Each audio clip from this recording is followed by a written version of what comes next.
Градежната механизација работи турбо во Кочани и Чешиново Облешево. Се асфалтира на неколку локации, меѓу кои патот меѓу селата Теранци и Видовиште. Бевме на теренот, ги видевме завршните фази. Во текот на овие денови треба да започне асфалтирањето на 1500 метра, со тоа што ќе ставиме една голема убава работа за општина Зрновци, кои веќе имаат мака со нивниот мост што е паднат и со овој начин ќе стигнуваат побрзо до градовите што ги имаме во западниот дел, поточно Штип и Скопје што го имаме дел, а исто и во источниот дел.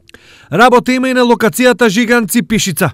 Тука е веќе завршена фаза, например, направен е мостот веќе на оваа делница во должина од 57 метри, со тоа што остануваат некаде околу 2 километри асфалтно поврзување. Се надам дека во текот на овие денови ќе започне таму асфалтирањето, со тоа што ќе вклучиме 3 општини, тоа општината Пробиште, општината Чешиново Облешево и општината Кочани.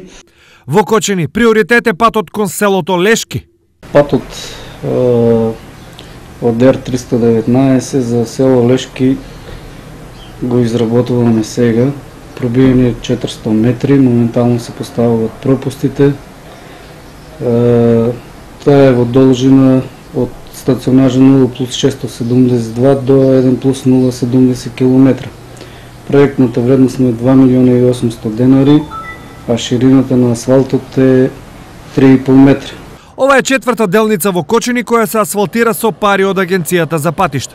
Претходно се работеше на реконструкција на патните правци од Брана Градче до Кочани, во село Тркање и меѓу Горни и Долни Подлог.